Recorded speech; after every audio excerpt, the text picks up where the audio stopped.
Assalamualaikum warahmatullahi wabarakatuh. Perkenalkan, nama saya Muhammad Khalid Zulfiansyah dengan NIM 230204602050 dengan kelas P4 Teknik Elektro.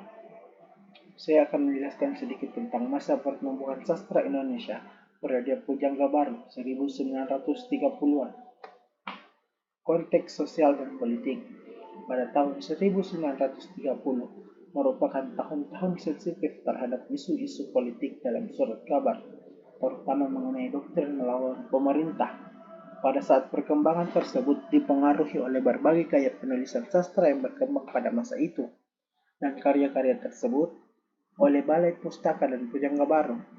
Pada penelitian sejarah kesusastraan pada masa kolonial, majalah Dunia Baru diambil berdasarkan edisi yang terbit dalam majalah itu sendiri, di mana edisi yang pertama, majalah Dunia, terbit pada Januari 1930 dan berakhir pada November 1930. Faktor-faktor budaya dan pendidikan.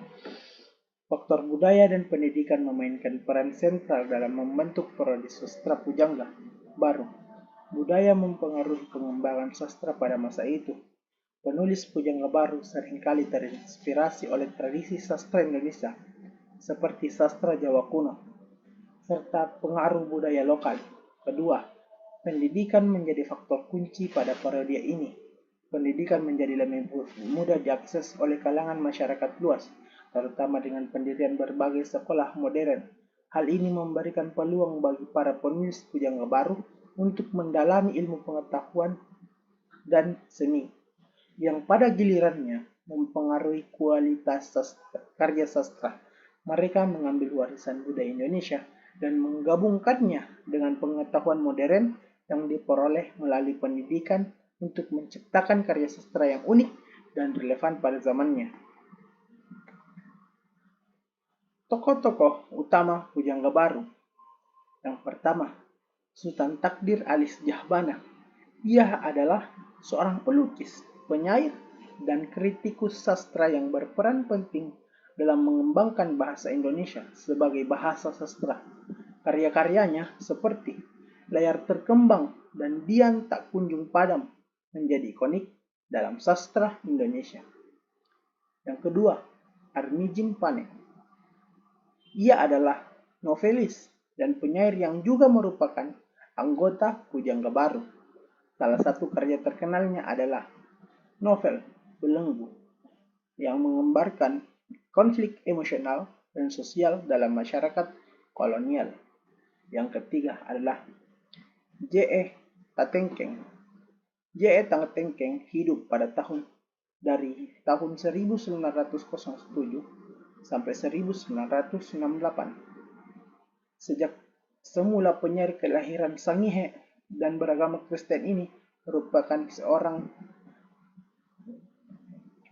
yang taat. Rindu Dendam, satu-satunya buku J.E. Tatengkeng yang pernah terbit. Yang keempat, Sanusi Pane, seorang penulis cerpen yang menciptakan karya-karya pendek yang berfokus pada kehidupan sehari-hari masyarakat. Sitor Sitomorang, seorang penyair dan penulis berkebangsaan Batak yang juga menjadi bagian dari Pujangga Baru. Karyanya mencakup puisi-puisi cinta, nasionalisme, dan eksistensialisme. Pengaruh sastra barat dan modernisasi. Pada tahun 1930-an adalah masa di mana periode Pujangga Baru di Indonesia saat dipengaruhi pengenalan sastra barat dan perkembangan gaya modernisme dalam karya-karya mereka.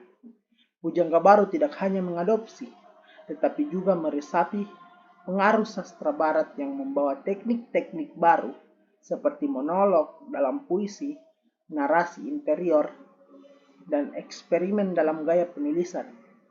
Mereka terinspirasi oleh karya-karya penulis barat seperti Franz Kafka, James Joyce, dan Marcel Proust yang menciptakan karya-karya yang mempengaruhi para penulis Pujangga Baru. Modernisme dalam gaya penulisan ini mencerminkan semangat perubahan dan eksperimen yang menjadi inti dari gerakan sastra global pada masa itu. Kesimpulannya adalah, periode Pujangga Baru pada tahun 1930-an adalah zaman penting dalam sejarah sastra Indonesia.